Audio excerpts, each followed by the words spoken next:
आप देख रहे हैं माउंटेन वैली टुडे, सच से वास्ता। उत्तराखंड की नेता प्रतिपक्ष रही दिवंगत इंदिरा हृदयेश को श्रद्धांजलि देने के लिए मुख्यमंत्री तीरथ सिंह रावत दिल्ली से सीधे हल्द्वानी पहुंचे। मुख्यमंत्री ने इंदिरा हृदयेश के आवास पर उनके पार्थिव शरीर को श्रद्धासुमन अर्पित कर श्रद्धांजलि दी। मुख्यमंत्री तीरथ सिंह रावत ने कहा कि इंदिरा जी का जाना प्रदेश की राजनीति के लिए अपूर्णीय क्षति है। सरकार उनके कामों को आगे बढ़ाएगी। इंदिरा हृदयेश जी का जाना प्रदेश के लिए बहुत क्षति है और हमें बड़ा दुख है। इंदिरा जी का जिस प्रकार का व्यक्तित्व था और जिस तरह से वो उत्तराखंड के लिए विकास के लिए लड़ती थी, दलगत राजनीति से ऊपर उठ कर के उनकी सोच थी।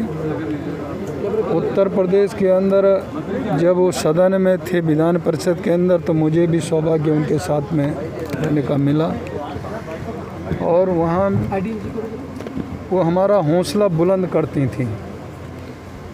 छोटे भाई के रूप में वो मानती थी, दीदी के रूप में, और उनसे बार बार मार्गदर्शन लिया करते थे।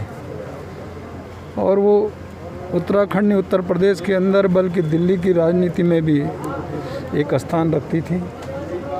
तो स्वाभाविक है कि उनका जाना एक क्षति है। और अभी भी 4 दिन पहले मेरी फ़ोन में बात हुई थी कई कोविड के मुद्दों पर, और इस बीच में ये कह सकता हूँ कि इस 1-1.5 महीने के अंदर मेरी 10-12 बार उनसे फ़ोन में, 2 बार वर्चुअल में, जब सर्वदलीय बैठक मैंने बुलाई थी कोविड के समय, तो उस समय जुड़ना और उनके जो सुझाव थे वो प्रदेश के हित में और कोविड के तहत, तो उन्हें हमने इंगित किया। इंदिरा जी ने, दीदी ने बहुत कुछ काम इस क्षेत्र के लिए किया है, प्रदेश के लिए किया है और वो भुलाया नहीं जा सकता है। और उनके जो अधूरे काम होंगे निश्चित है कि हम आगे उनको लेके जाएंगे, पूरा करेंगे। यही नहीं तो यहाँ कुछ न कुछ उनके नाम से भी हम रखेंगे कोई न। वहीं दिवंगत इंदिरा हृदयेश के पुत्र सुमित हृदयेश ने कहा कि उन्होंने अपनी मां से राजनीति में बहुत कुछ सीखा।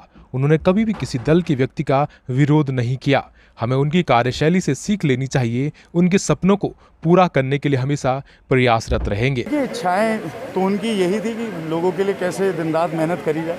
इच्छा उनकी ये भी थी कि कैसे 2022 में मिशन फतेह कांग्रेस करे, और इच्छा ये भी थी कहीं ना कहीं व्यक्तिगत तौर से अगर बात करी जाए कि वो शायद प्रदेश का संपूर्ण नेतृत्व करने का उन्हें एक बारी अवसर मिल जाए। लेकिन अब ये सारी इच्छाओं को हम सबको मिलकर पूरा करना, और जो विकासशील, प्रगतिशील जो उनकी सोच थी, नेक सोच थी, हर व्यक्ति के लिए, चाहे किसी वर्ग का हो, किसी जाति, किसी धर्म का हो, किसी राजनीतिक सामाजिक उससे जुड़ा हो, लेकिन उन्होंने कभी भेदभाव नहीं करा। उन्होंने हर लोगों के लिए मिलके कार्य करा।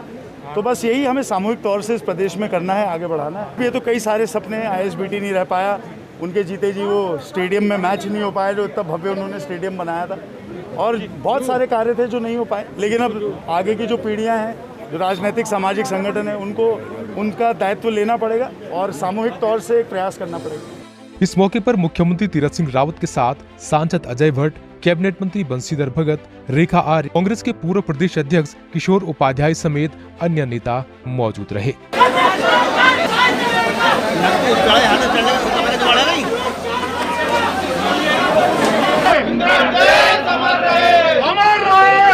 माउंटेन वैली टुडे के लिए अजय मित्तल की रिपोर्ट। ताजा अपडेट्स के लिए सब्सक्राइब करें mountain valley today YouTube channel को। सभी नोटिफिकेशंस पाने के लिए बेल आइकन भी दबाएं।